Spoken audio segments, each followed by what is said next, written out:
नमस्कार दोस्तों। हर कहानी का एक सच होता है, पर कुछ कहानियां सिर्फ सुनने के लिए नहीं होती, क्योंकि वो डर छोड़ जाती हैं आपके जहन में, आपके सपनों में और कभी कभी आपकी हकीकत में भी। अगर आप तैयार हैं तो चलिए चलते हैं एक और डरावनी रहस्य की ओर। एक छोटा सा कस्बा था जहां एक पुराना 3 मंजिला मकान कई सालों से बंद पड़ा था। लोग कहते थे उस घर की तीसरी मंजिल से हर रात सीढ़ियां चढ़ने की आवाज आती है, जैसे कोई ऊपर जा रहा हो, लेकिन कभी कोई नीचे नहीं आता। वक्त के साथ लोग उस घर से दूरी बनाने लगे। बच्चों को वहां जाने से मना किया जाता था। कोई पास से गुजरता तो सिर झुकाकर तेजी से निकल जाता। इस घर की खिड़कियां टूटी हुई थी, दीवारों पर सीलन और अंदर गहराता अंधकार था।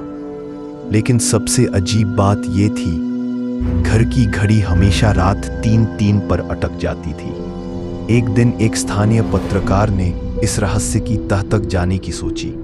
वह अपने कैमरे और टॉर्च के साथ उस घर के अंदर घुसा। सब कुछ सामान्य दिखा, पर जैसे ही वह सीढ़ियां चढ़ने लगा, दीवारों पर जले पुराने हाथों के निशान दिखने लगे।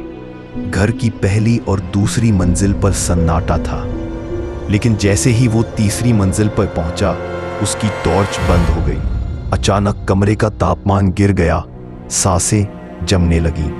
वो अंधेरे में कुछ महसूस कर सकता था, किसी की मौजूदगी। और तभी पीछे से सीढ़ियों पर फिर से वही आवाज आई, लेकिन इस बार ये किसी के नीचे उतरने की थी। उसे लगा जैसे कोई उसी की तरफ बढ़ रहा है। कमरे के कोने में एक टूटा हुआ आईना रखा था। उसने उस आईने में देखा, खुद को नहीं, किसी और को। एक काली आकृति जिसकी आंखें लाल थीं और चेहरा धुंधला। उस दिन के बाद पत्रकार फिर कभी नहीं दिखा, लेकिन आज भी जब कोई उस घर के पास से गुजरता है तो उन्हें ऐसा महसूस होता है जैसे कोई तीसरी मंजिल की खिड़की से उन्हें घूर रहा हो। सीढ़ियों की वो आवाज अब हर रात 3-3 पर फिर से सुनाई देती है। तो दोस्तों, ये थी आज की डरावनी कहानी। क्या आपको भी कहीं कुछ महसूस हुआ, या फिर कोई परछाई अभी भी आपके आसपास है? अगर हाँ, तो कमेंट में ज़रूर बताइए। और अगर डर लगा हो तो वीडियो को लाइक कीजिए। ऐसी और भयानक कहानियों के लिए चैनल साइलेंट श्लाप को सब्सक्राइब करना ना भूलें, क्योंकि अगली कहानी और भी ज़्यादा डरावनी हो सकती है।